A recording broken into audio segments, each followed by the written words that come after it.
Hello, everyone. The article I've chosen to do my analysis over is The Quaker Executions as Myth and History by Carla Pestana. Um, Chose this topic partially because it was just something that I really honestly did not know much about prior, so thought it would be interesting to learn something new.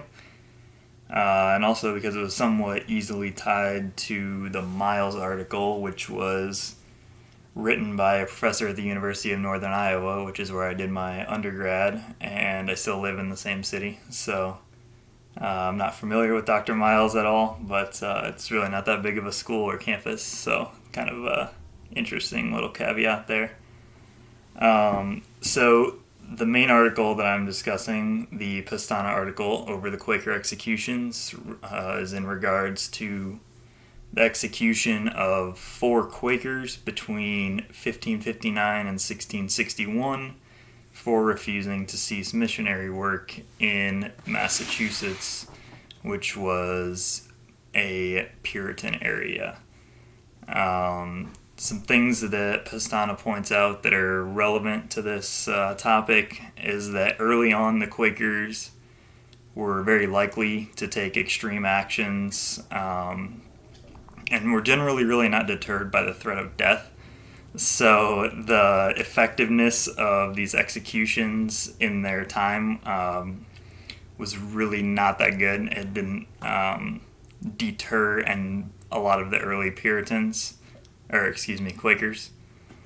But most of what Pestana covers is the historiography and this accepted myth of how the Puritans were very intolerant of other religions, specifically the Quakers.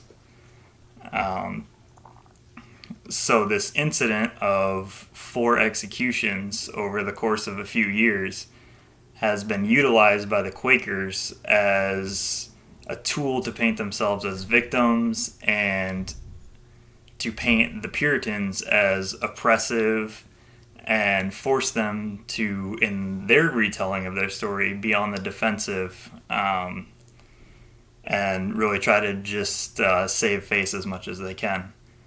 Another thing I thought was interesting was that Quaker writers, in the aftermath of these events, you can tell very clearly who they were targeting with some of their writings. So Pestana cites specifically one work which was aimed directly at King Charles II, calling on him for help in stopping the Puritans in their tyranny, as the Quakers saw it, while others were aimed more at the citizenry of Massachusetts and Pennsylvania, just as kind of a PR thing to paint the Puritans in a negative light, which would help the Quakers and advance their goals.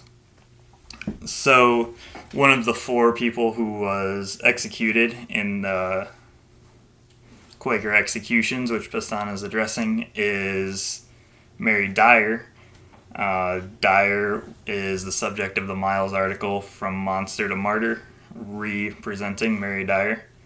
And there's a lot in the article, obviously, but one of the things I thought was interesting is that Miles points out the importance of Dyer as a historical figure in multiple threads of historiography. So she's obviously very relevant in the monster issues with the stillborns, and that whole situation earlier in like the 1630s, 1640s. And then also a couple decades later is very relevant in the Quaker executions, and that's just kind of interesting in one person to have them be involved in multiple large historiographical events. And also she's an early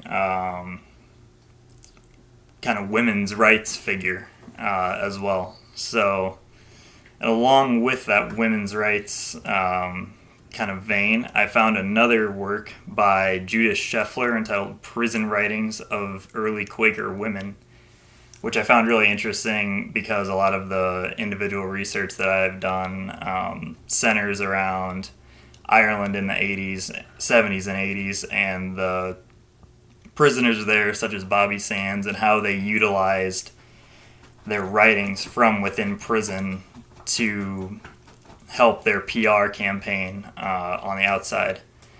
And the Quaker women in the 1600s did much the same. They Dyer, as well as I believe there was 4 others listed in the Scheffler article, wrote extensively while they were imprisoned, and as those got out into the public, they also helped to paint the Puritans in a negative light, just as Pestana says that the Quakers were attempting to do.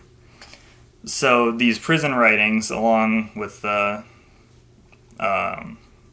relevance of Dyer within this whole thing, they all tie back into Pestana's original thesis of how well the Quakers utilized their PR campaign, essentially, in the wake of these executions to, over the course of the following decades and even now centuries, paint the Puritans as intolerant and hypocritical in light of their supposed desire for religious freedom.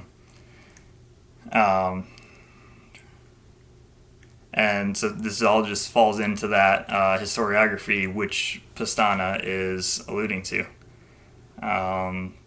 So that was really the main points that I found interesting in the Pestana article, and a couple of connections that I made with other articles I found and research that I did. So thank you guys for listening. Have a good weekend.